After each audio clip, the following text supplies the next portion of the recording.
ओम नमो भगवते वासुदेवाय।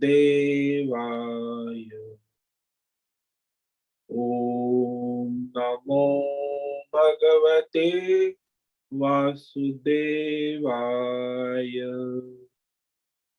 ओम नमो भगवते वासुदेवाय। ओम नमो भगवते वासुदेवाय। ओम नमो भगवते वासुदेवाय। ओम नमो भगवते वासुदेवाय। ओम नमो भगवते वासुदेवाय।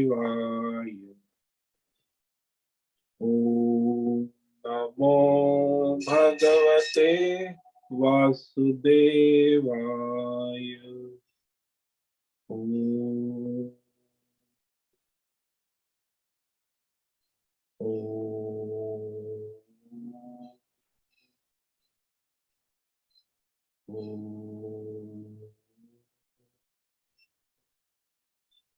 ओम श्री परमात्मने नमो नमः।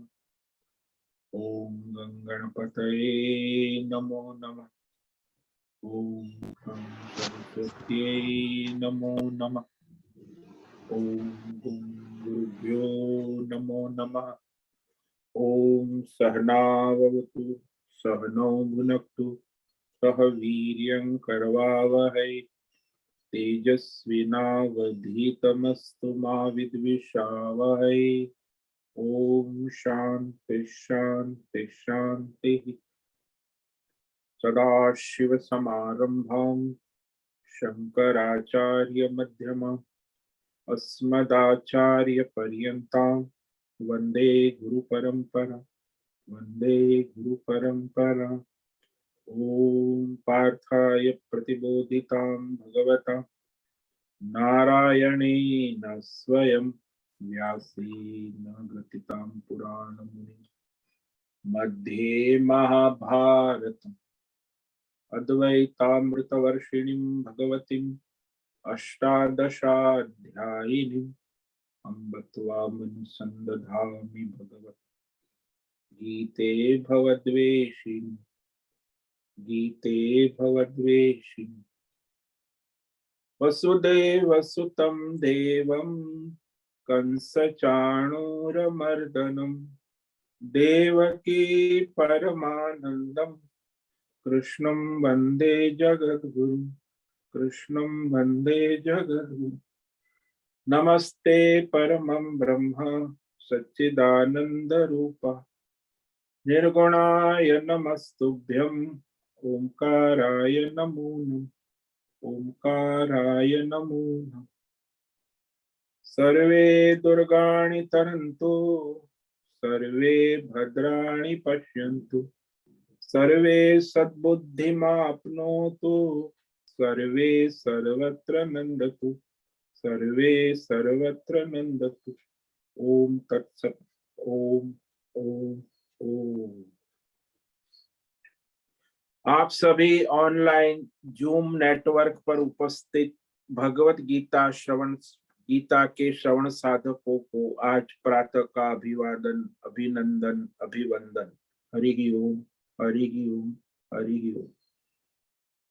हम सबको आज का यह दिव्य दिन तन मन धन जन देश काल विषय वस्तु परिस्थिति अवस्थाएं अध्यात्म भौतिक दैविक क्षेत्र सभी को अपने अपने पूर्व में अनंत जन्मों में किए हुए संचित पाप पुण्य धर्म अधर्म मिश्र कर्मों के पके हुए फल स्वरूप में वर्तमान में आज अपने अपने प्रारब्ध अनुसार परमेश्वरीय अचिंत्य योग माया शक्ति के माध्यम से प्रसाद स्वरूप में प्राप्त हुआ है।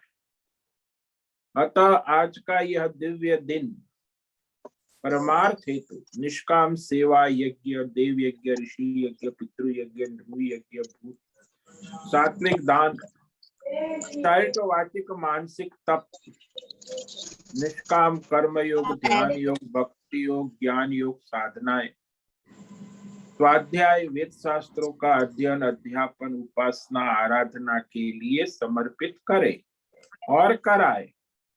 अत्यंत दुर्लभ मनुष्य जीवन परमार्थ हेतु सार्थक करे और कराए। आज विक्रम संवत 2079 फाल्गुन मास शुक्ल पक्ष की एकादशी सुबह 9:10 तक है। उसके बाद द्वादशी लगती। आज है पुनर्वसु नक्षत्र, ये सायं 4:42 तक है। उसके बाद पुष्य नक्षत्र लग जाता है। आज है शुक्रवार और यहाँ वसंत ऋतु चल रही है। रात्रि का न्यूनतम तापमान 15 डिग्री और दिन का अधिकतम तापमान 30 डिग्री। वायु की गति 10-15 किलोमीटर प्रति घंटा चल रही है। गंगा जी का प्रवाह तेज चल रहा है और ईस्वी सन 2023 3 मार्च 2023 सुबह के 7 बजने वाले हैं।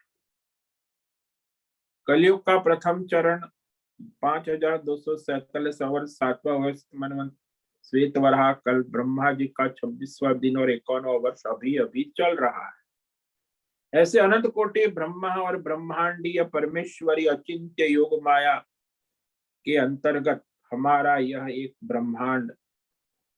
इस ब्रह्मांड में एक पृथ्वी लोक में समुद्र के ऊपर जम्बू द्वीप और जम्बू द्वीप में वैदिक राष्ट्र भारत, उत्तर हिमालय प्रांत में उत्तराखंड राज्य में टिहरी जिले में हिमालयन शिवालिक पर्वतमाला के अंतर्गत मणिकुट पर्वत के ऊपर नीलकंठ महादेव के सामने ऋषिकेश मुनि की रेती प्रांत में शीशमजाड़ी में अवधूत बड़ा आश्रम में सी ब्लॉक के 5 नंबर कमरे से पहले मंजिले से गंगा किनारे से हम स्वामी उत्तमानंद सरस्वती भगवद गीता के आचार्य शिष्य स्वामी चिन्मयानंद सरस्वती महाराज चिन्मय मिशन कैवल्याद्वैत वेद व्यास भगवदपाद शंकराचार्य की श्रृंगेरी संन्यास परंपरा से शिक्षित दीक्षित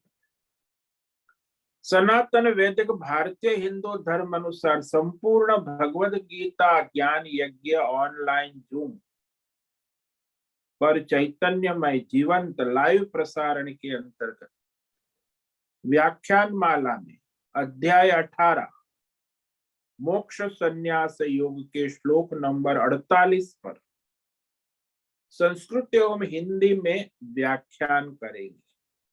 दिव्य पवित्र सरल व्यावहारिक सटीक पूर्ण वर्ण अक्षर पद वाक्य पंक्ति श्लोक अध्यायों की संगति संधि अन्वय शब्दार्थ वाक्यार्थ भावार्थ रहस्यार्थ के यथार्थ तात्पर्य सहित वैदिक शास्त्र वेदव्यास साहित्य शांकर भाष्य एवं परंपरागत अष्ट सन्यासी आचार्यों की टीका टिप्पणी सहित आज का यह दिव्य भगवद गीता व्याख्यान करेंगे।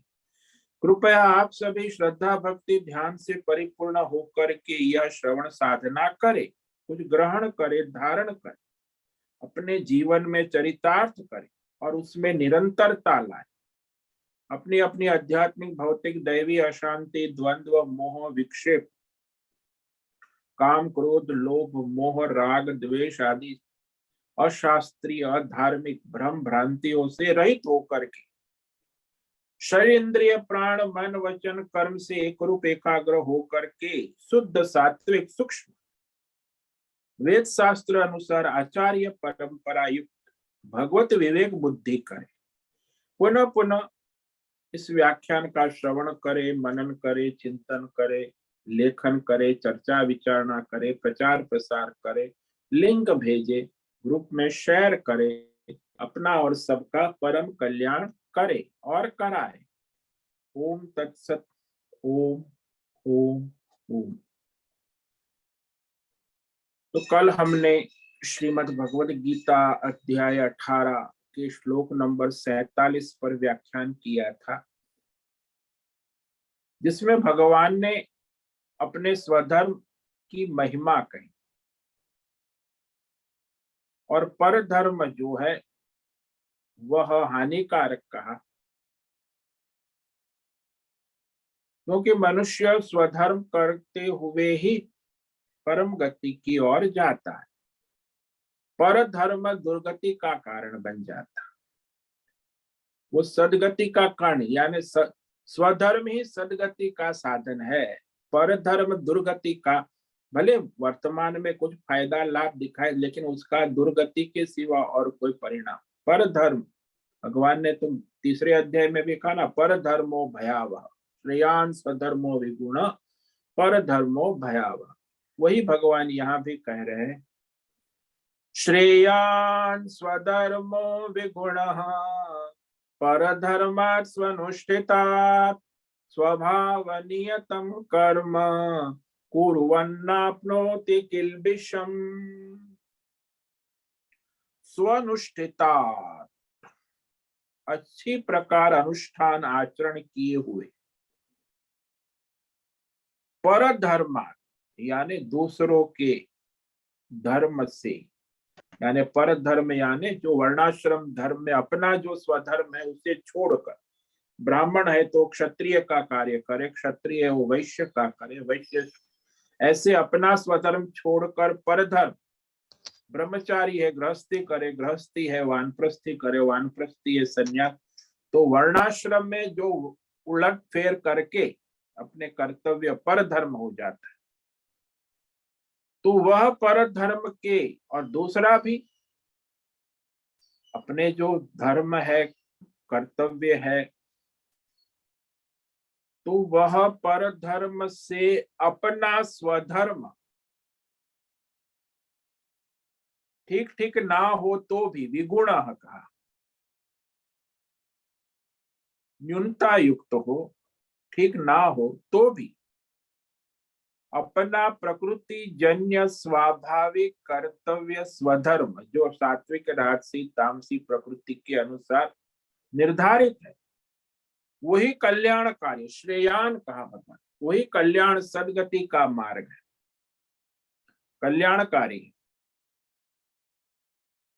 क्योंकि अपने जन्म जात स्वाभाविक नियत कर्तव्य कर्म जो परंपरागत शास्त्रोक्त विधि विधान से कहे गए हैं,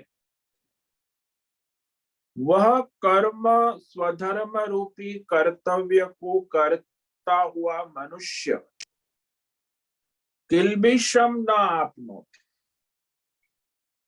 किल्बिष यानी अधर्म पाप से बच जाता।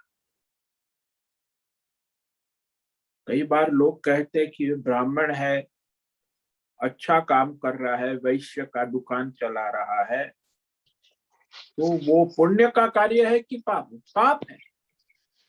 अरे तो ब्राह्मण है, दुकान लगा के बैठा है, वैश्य का धंधा, तो वो लोभ लालच था जीवन निर्वाह के लिए अधिक, लेकिन अपने ब्राह्मणत्व वेद पाठ पूजा आराधना छोड़कर यदि वो वैश्य का धंधा करता है तो वो अच्छा करता है, बढ़िया काम करता है, बहुत कमाता है, लोगों को भी लाभ होता है, लेकिन फिर भी वो वैश्य का काम उस ब्राह्मण के लिए अधर्म है, पाप है। ऐसे ही ब्रह्मचारी गृहस्थी करता है तो उसके लिए वो अधर्म है, पाप। गृहस्थ है वो सन्यास ले लेता है, सन्यासी वस्त्र धारण कर गृहस्थी करता है, वो भी पाप। गृहस्थ है और वानप्रस्थी करने लगता है, वो भी पाप है। तो भाई अपने ब्रह्मचारी गृहस्थ वानप्रस्थ अवस्था और अपने ब्राह्मण क्षत्रिय वैश्य शूद्र के अनुसार अपना जो जन्मजात स्वाभाविक नियत कर्म है, स्वधर्म है, वही करना आवश्यक। उससे यदि कुछ भी उल्टा सीधा करता है तो वो उसकी दुर्गति का कारण बन जाता। तो ये पाप का मतलब ही है दुर्गति, और आगे कहा सदगति। मनुष्य सदगति की प्रार्थना करता है, लेकिन यहाँ वह यदि कर्म ठीक से अपना कर्तव्य करता है तो दुर्गति से बच जाता। नहीं तो दुर्गति निश्चित है, ये कहना भगवान ने स्पष्ट कर दिया। इसीलिए जो सहज है, जन्मजात है, प्रकृति है, वर्णाश्रम ठीक ठीक न हो सके तब भी, किसी भी प्राण छूटे तो भी उसका त्याग न करे, और पर धर्म ठीक ठीक अच्छा हो सके तो भी उसका त्याग कर दे। यानी स्वधर्म का किसी भी परिस्थिति में त्याग न करे, और पर धर्म चाहे कितना भी अच्छा हो, श्रेष्ठ हो, काम क्रोध लोभ फायदा हो, तो भी उसका त्याग करे, तब भी उसका त्याग। यही भगवान कह रहे हैं, क्योंकि कर्म तो सारे कुछ न कुछ गुण दोष से भरे रहेंगे। मायामय है, त्रिगुणात्मक है, संसार ही प्रकृति त्रिगुणात्मक है। इसीलिए जो अपना कर्म है वही करना कल्याणकारी है। सारा संसार मायामय तीन गुण से चलता है, और उसमें सभी कर्म इस तीन गुण माया से ही प्रेरित है ना। इसीलिए अब आगे भगवान स्पष्ट कर रहे श्लोक नंबर 48 में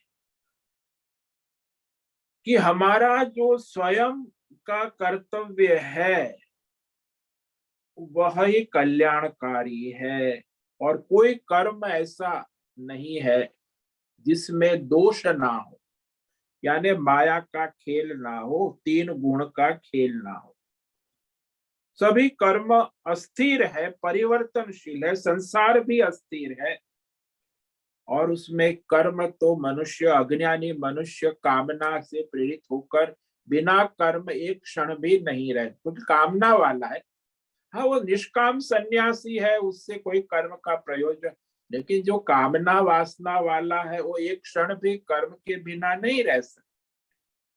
तो ये आगे भगवान कह रहे हैं श्लोक नंबर 48, सहजम कर्म कौन्तेय सदोषमपि न त्यजेत्, सर्वारंभा हि दोषेण धूमेनाग्निरिवावृता।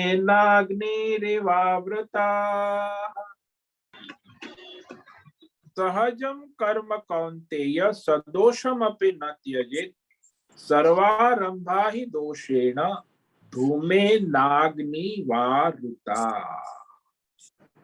फिर भगवान ने संबोधन किया, कौन्ते, अरे कुंती के बेटे, सुनो सुनो सुनो, सावधानी से सुनो। सदोषमपि,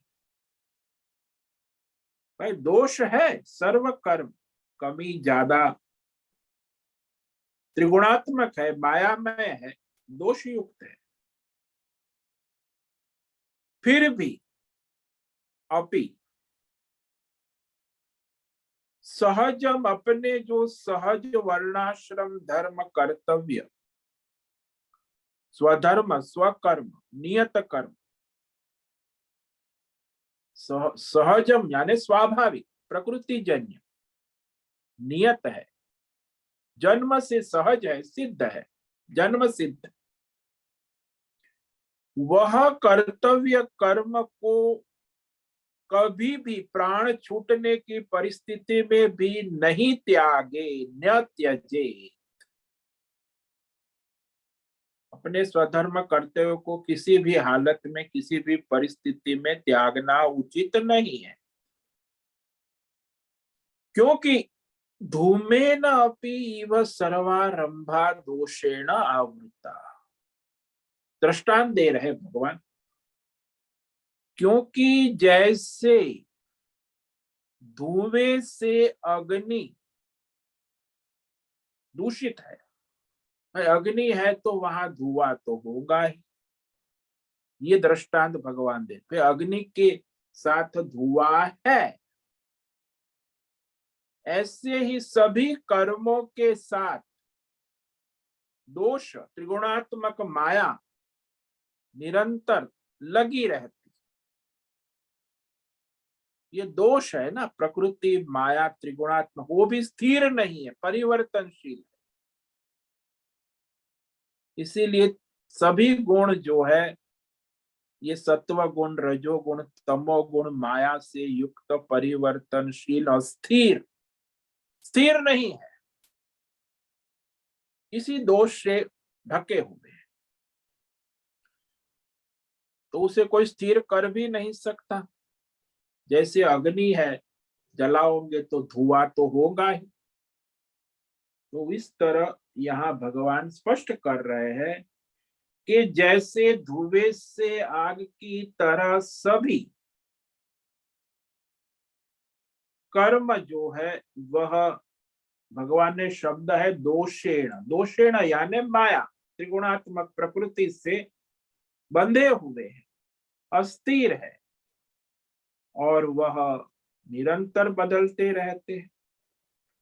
इसीलिए दोष युक्त हो तो भी जो जन्म प्रारब्ध अनुसार अपना जो वर्णाश्रम स्वधर्म कर्म है, किसी भी परिस्थिति में चाहे प्राण भी छूटे तो भी अपना स्वधर्म कर्तव्य छोड़ना उचित नहीं है, उसी में कल्याण निहित है।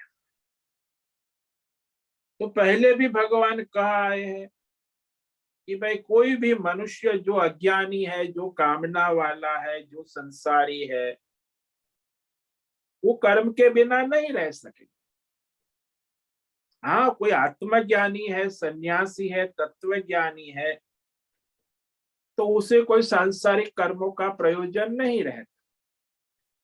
लेकिन जो संसारी है, अज्ञानी है, कामना वासना से प्रेरित है, वह एक क्षण भी बिना कर्म किए नहीं रह सकता। उसके साथ नित्य कर्म जुड़े हैं, नैमित्तिक कर्म जुड़े हैं, प्राकृतिक कर्म जुड़े हैं, व्यष्टि कर्म, समष्टि कर्म, कर्मों की तो जाल पड़ी हुई।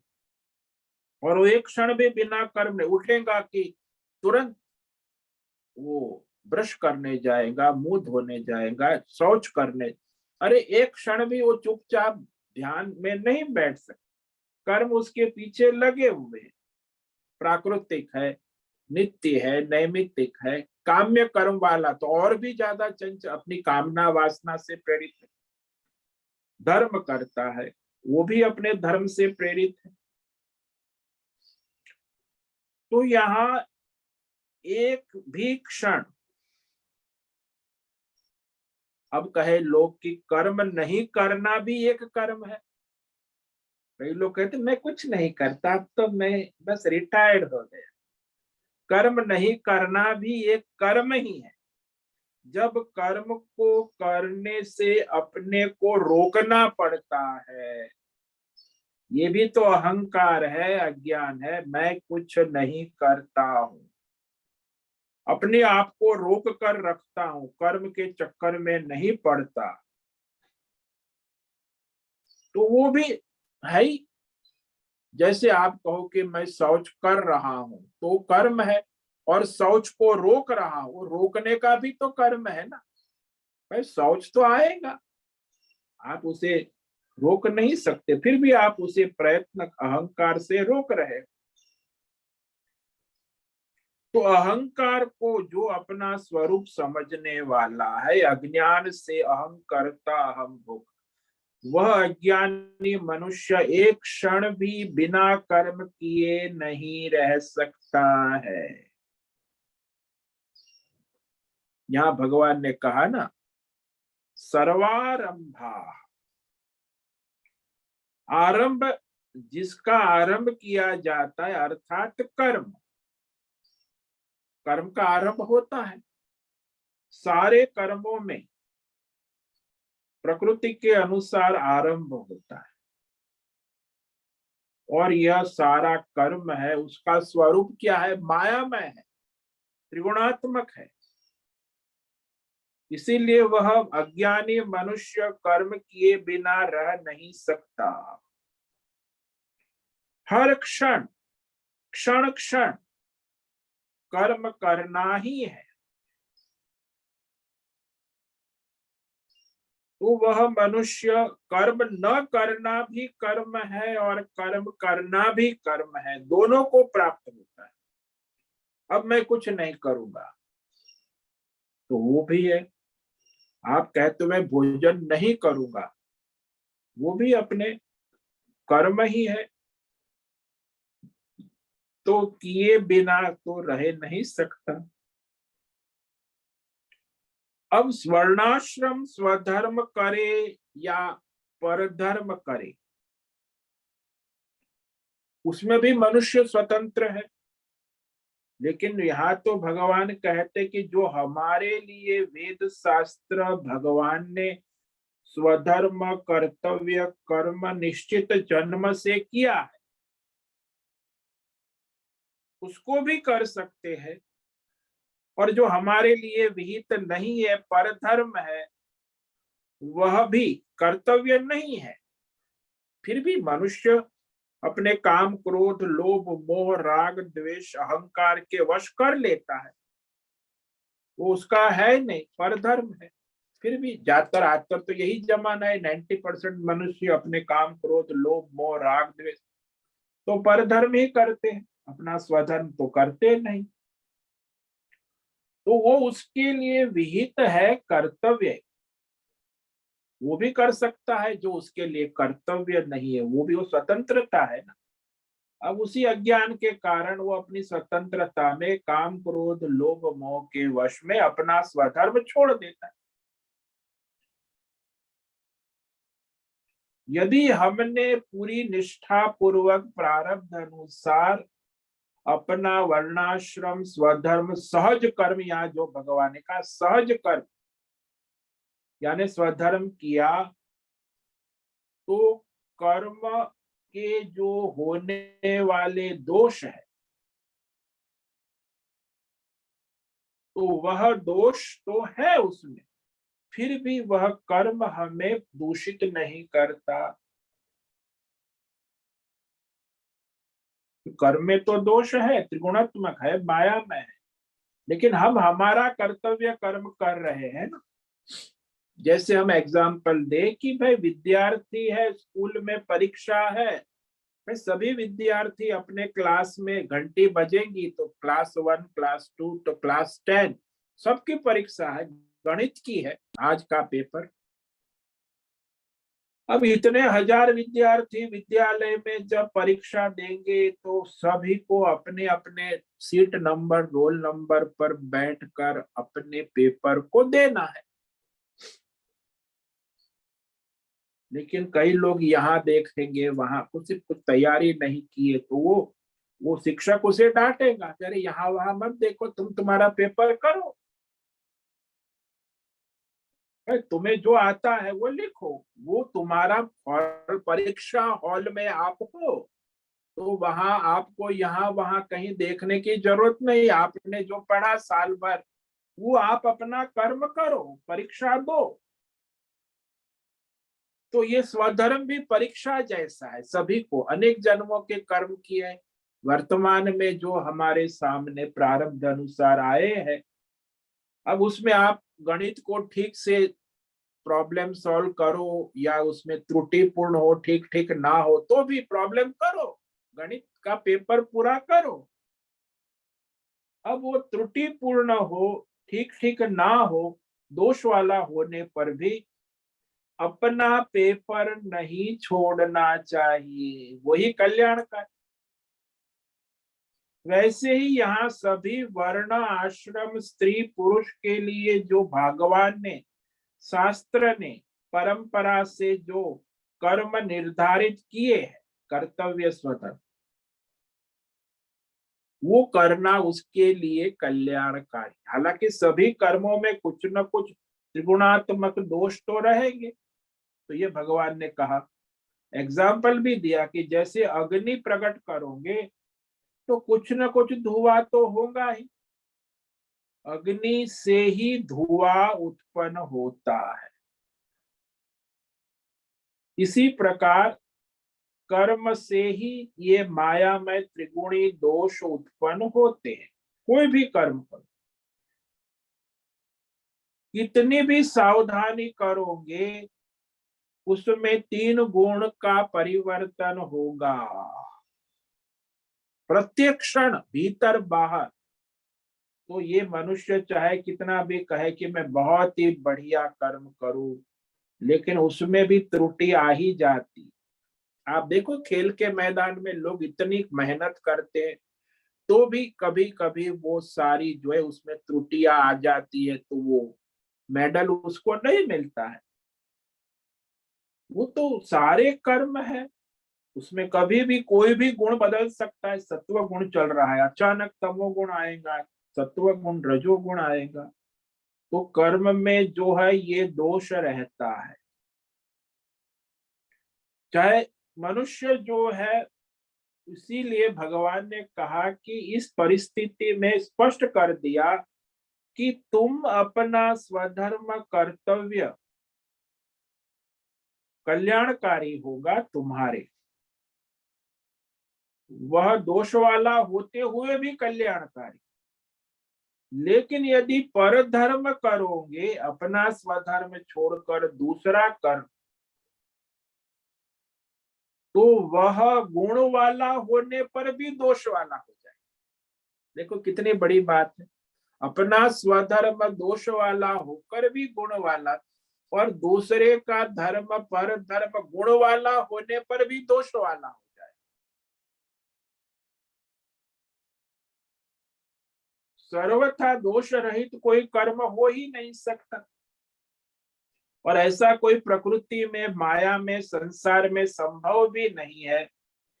कोई कहे मैं 100%, स्कूल में भी देखो इतनी परीक्षा होती है, तो कभी आपने देखा कि भाई सारे पेपर में, सब पेपर में एक विद्यार्थी ने, अभी ऐसा कोई इतिहास हमने नहीं सुना है कि सभी पेपरों में 100 में से 100 मार्क्स अंक लाया हो।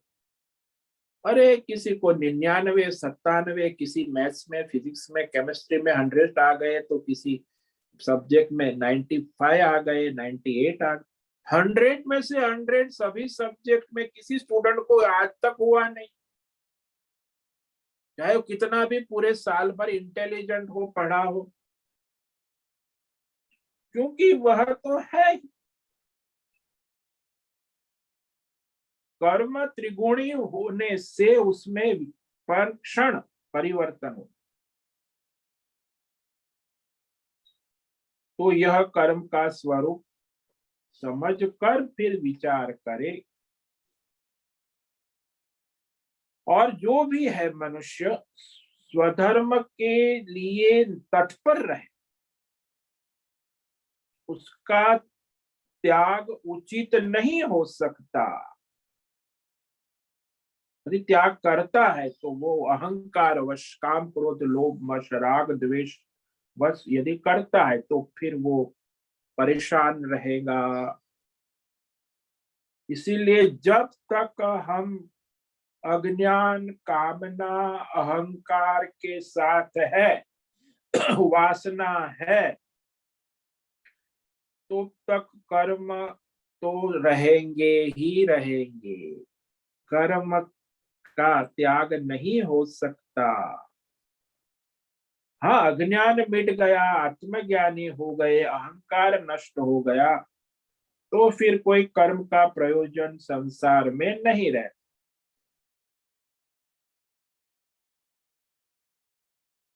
तो यहाँ स्पष्ट हो गया कि इसलिए अज्ञानी द्वारा सर्वथा कर्मों को छोड़ना असंभव ही है।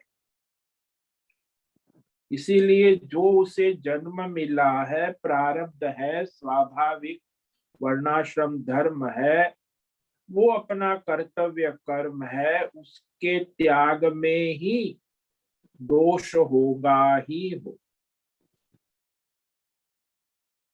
इसलिए प्रारब्ध से प्राप्त है, उसे हमें नहीं छोड़ना।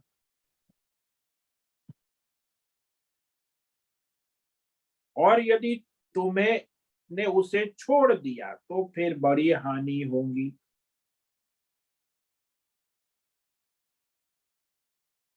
इसलिए भगवान ने कहा सारे कर्मों में ये त्रिगुणात्मक माया का खेल चलता रहता है। दोषेण,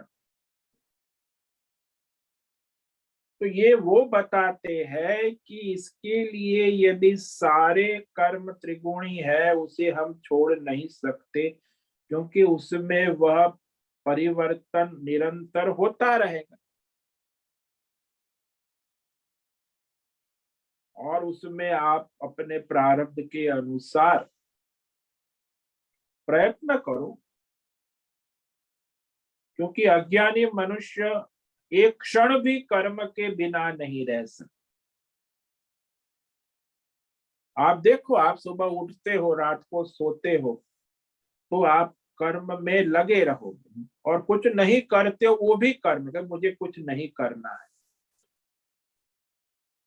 क्योंकि हमेशा सुबह से शाम दिन भर ये शरीर स्थूल सूक्ष्म इंद्रिया मन चंचल ही रहेगा, वो एक क्षण भी चुपचाप नहीं बैठ सकता।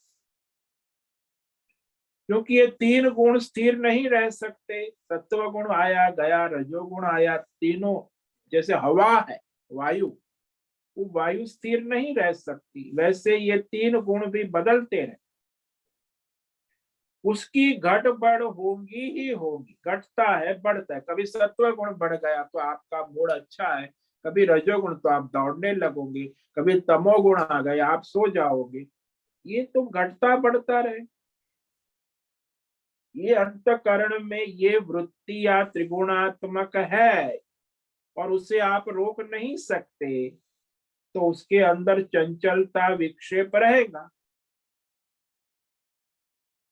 इसीलिए कर्म छोड़ना आसान नहीं।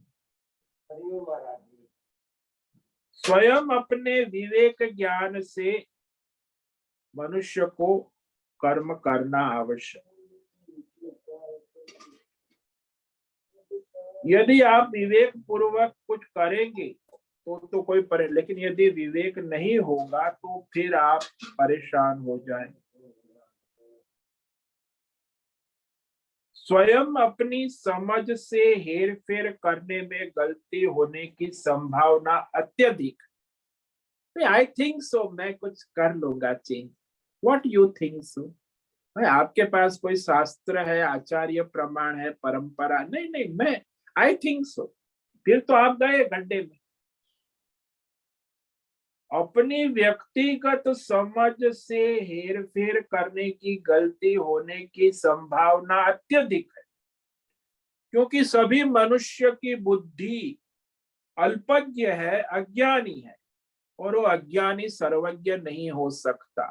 इसीलिए उसे शास्त्र और आचार्य परंपरा जो सर्वज्ञ है उसी का सहारा लेना कल्याणकारी। आजकल व्यक्तिवाद है, व्यक्तित्ववाद। ये व्यक्ति चाहे कोई भी हो, कितना बड़ा सेलिब्रिटी हो, नोबेल प्राइज विनर हो, वो अल्पज्ञ है, अल्प बुद्धि है। पूर्ण बुद्धि तो वेद शास्त्र आचार्य परंपरा और भगवान की ही हो सकती। इसीलिए इसमें विवेक करना आवश्यक।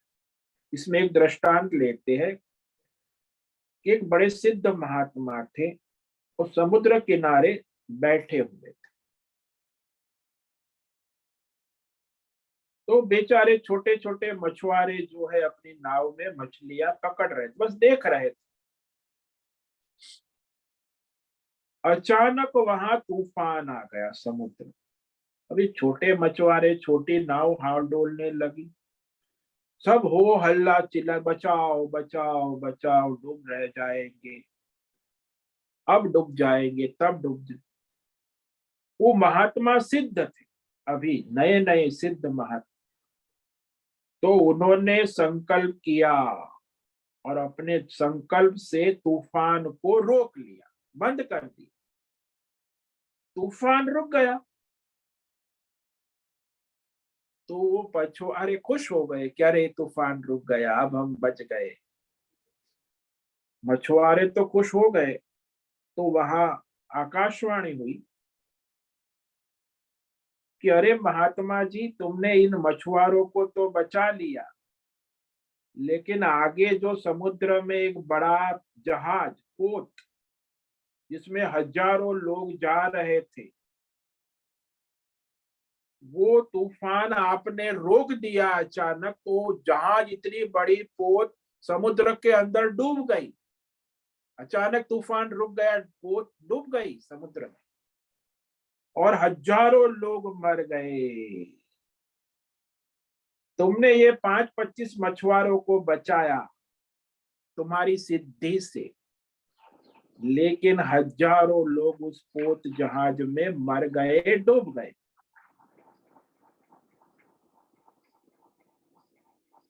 तो यहाँ ये भी विवेक करना आवश्यक है, जो हो रहा है प्रारब्ध है, उसमें कुछ छेड़छाड़ चाहे महात्मा हो सिद्ध हो नहीं करनी चाहिए। प्रारब्ध के अनुसार चलना, व्यष्टि समष्टि प्रारब्ध के अनुसार।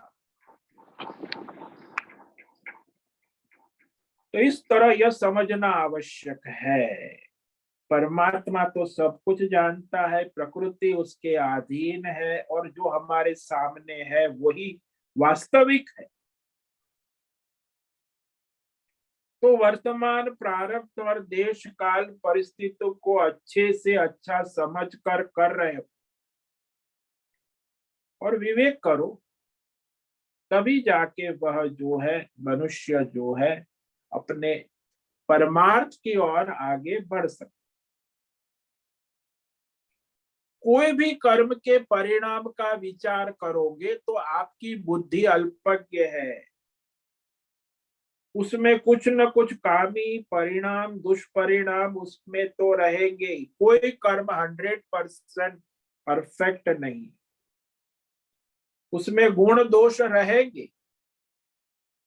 कभी हमें गुण दिखते हैं तो दोष नहीं दिखते, कभी दोष दिखते हैं तो गुण नहीं दिखते, लेकिन कोई भी कर्म में गुण दोष है और वह तो रहेंगे, दोष तो है।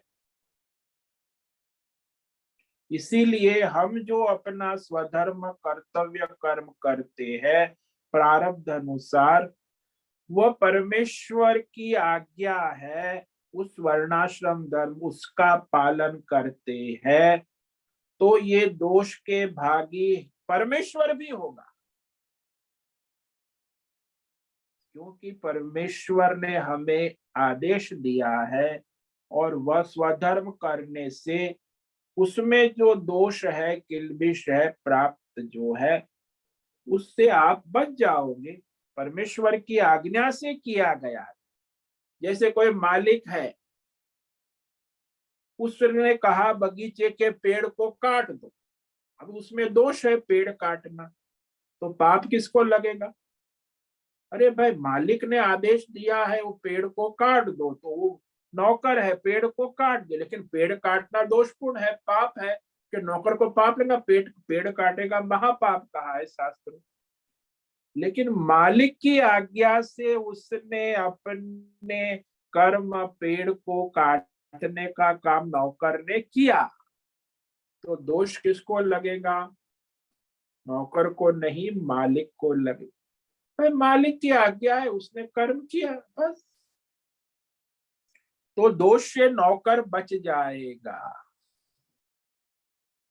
तो इस पर बड़े आचार्य बड़ी बड़ी चर्चा है शास्त्रों में, लेकिन यहाँ आपको संक्षेप में हमने बताया।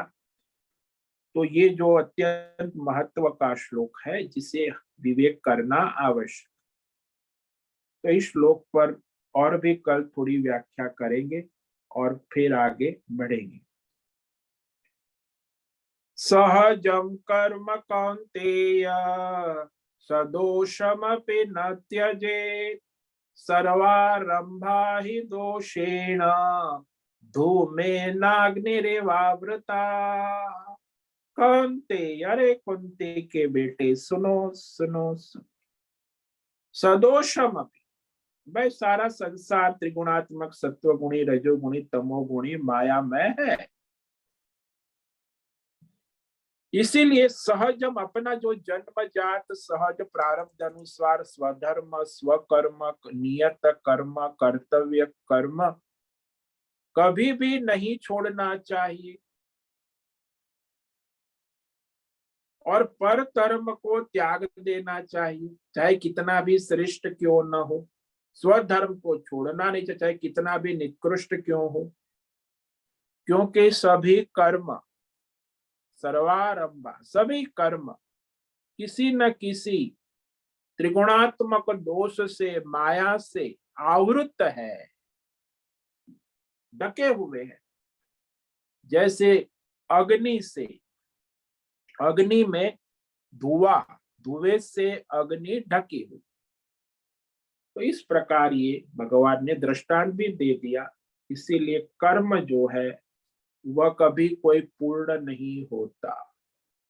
ओम नमो नारायणाय, ओम नमो नारायणाय, ओम नमो नारायणाय, ओम नमो नारायणाय, ओम नमो नारायणाय।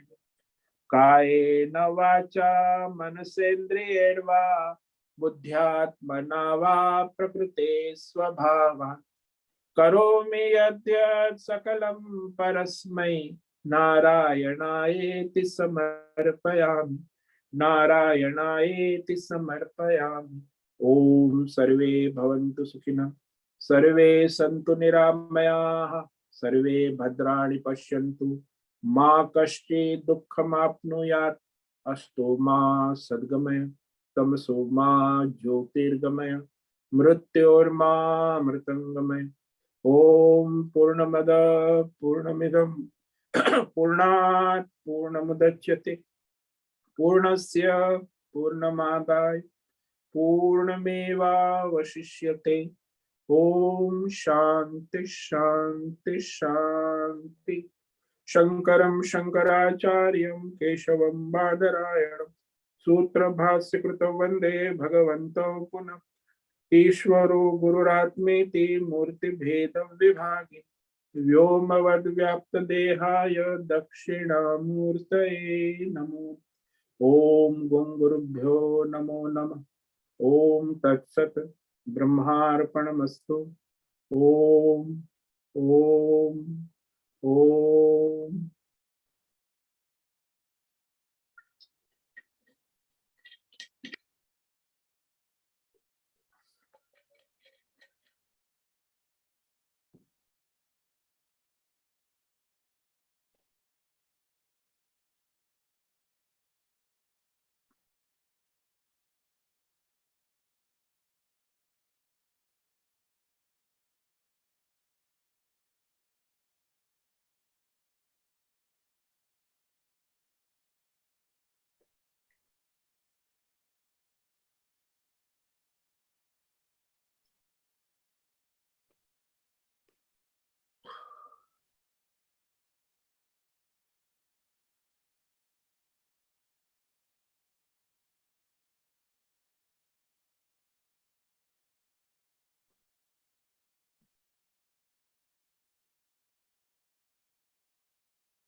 किसी को कोई प्रश्न है पूछ सकते हैं, अभी 5 मिनट है।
स्वामी जी एक सवाल है।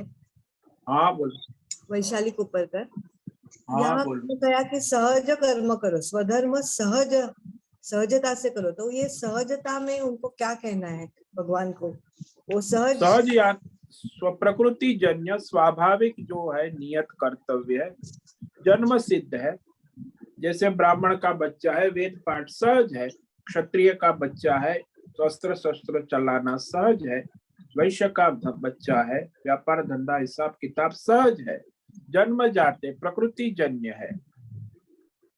तो उसमें वह उसे कोई विशेष अभ्यास करने की आवश्यकता नहीं, वो जन्म जात उसके गुण है, तो इससे सहज होता है। समझ में आया? मुझे लगा और सहजता प्रकृति से करो, उत्साह से करो, वो तो करना ही है, लेकिन ये नहीं, सहजता से है। ये सहजता है ना, प्रकृति के अनुसार वेद शास्त्र विधि से नियत किए हुए अपने वर्णाश्रम धर्म जो सामान्य धर्म स्वाभाविक कर्म है, उसको यहाँ स्वधर्म सहज कर्म स्वकर्म नियत कर्म स्वभावज कर्म ये भगवान ने अलग अलग शब्दों में कहा है। स्वभाव नियत कर्म। समझ में आया, धन्यवाद स्वामी। हरिओम स्वामी जी। हाँ बोलो। जस्ट एक कहानी छोटी सी इसमें याद आई। एक बच्चा था, अनाथ बच्चा शूद्र का, गंगा किनारे। फिर वो देखा तो उसको भी मतलब गुरुकुल में पढ़ना था, ये करना था, तो कई गुरुजी को बोला मेरे को पढ़ाइए। आपने पूछा कौन हो, तो शूद्र के है, तो उसको नहीं पढ़ाया। तो फिर उसने देखा कि जो जनेऊधारी है बच्चे वो सब पढ़ने जाते गुरुकुल में, तो उसने जनेऊधारी कर ली और फिर एक दूसरी जगह गया, गुरुजी को बोला मैं अनाथ हूँ, मेरे को पढ़ना है। तो गुरुजी ने पढ़ाया करा, बहुत विद्वान हो गया। तो गुरुजी की बेटी के साथ उसकी शादी कर दी, तो उनका बच्चा हुआ। तो गंगा किनारे खेल रहा था, तो हड्डियों से खेल रहा था, तो हंसने लगा। तो उसकी बीवी बोली तुम हंसे क्यों? तो बोला कुछ नहीं। फिर वो बोला नहीं बताओ बताओ। फिर बोला कि नहीं मैं शूद्र हूँ। आखिर उसकी जात तो उसमें बच्चे में आ ही गई, तो वो हड्डियों से खेल रहा था, तो उसको रोका नहीं था। तो ये कर्म जो आप बताया कि जो है वो तो अपने दिख ही जाते हैं जिससे भी हो।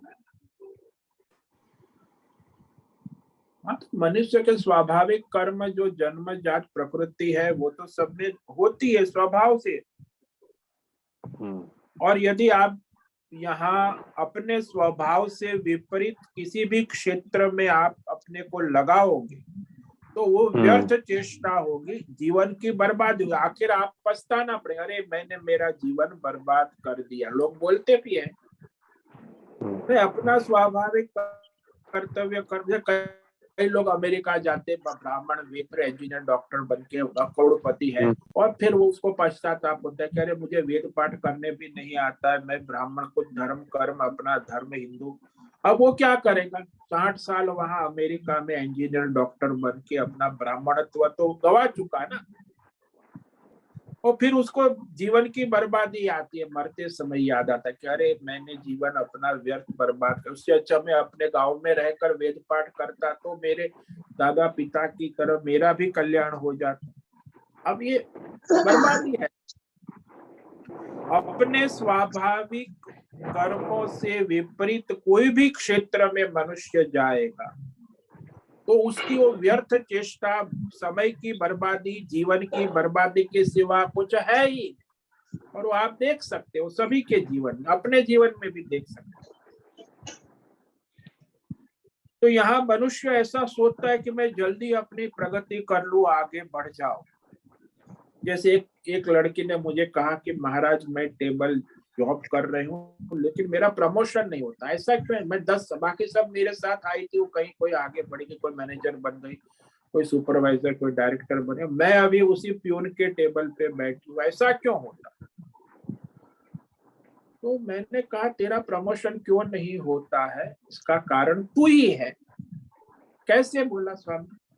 बोले तू कभी अपने काम ठीक से करती हो? बोले नहीं। कभी टाइम से ऑफिस जाती हो? नहीं। तेरा काम पेंडिंग होता है कि रोज? नहीं होता।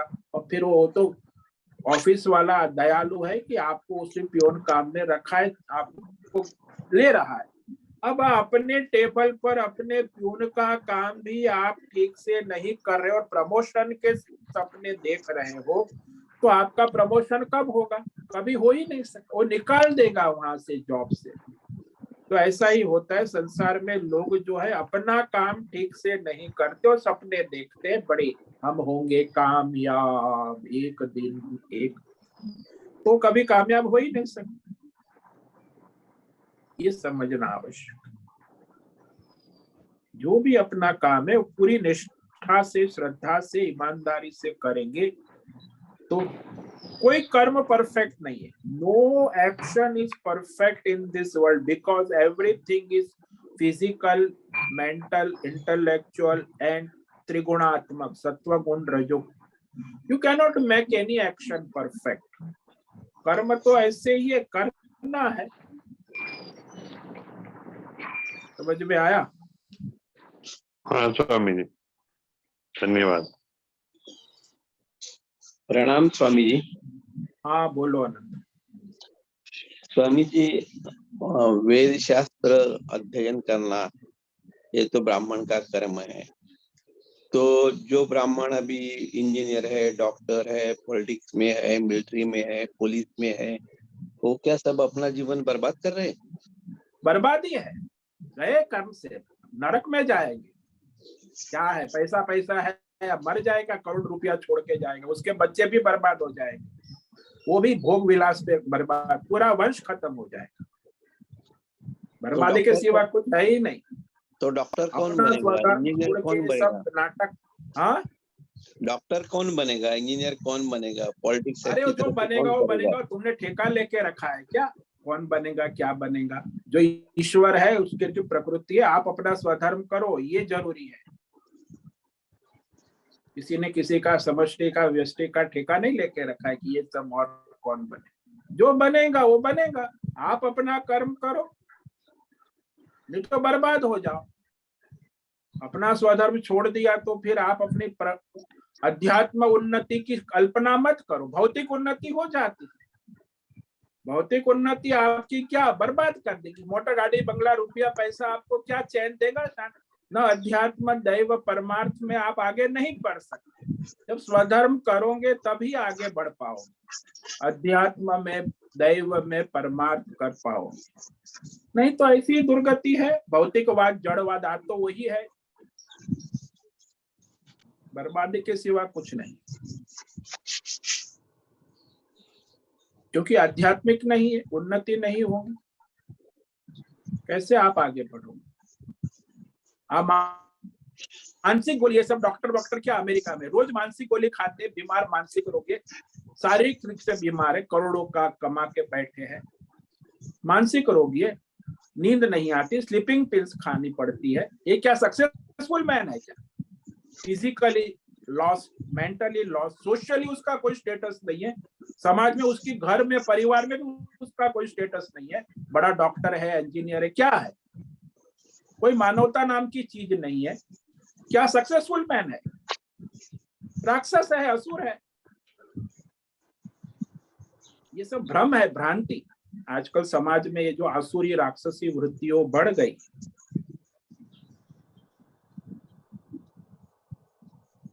समझ में आया? हाँ स्वामी जी। ओम नमो नारायणाय। ओम नमो। ठीक है, समय पूरा हो रहा है। सभी साधकों को आज का ओम नमो नारायण।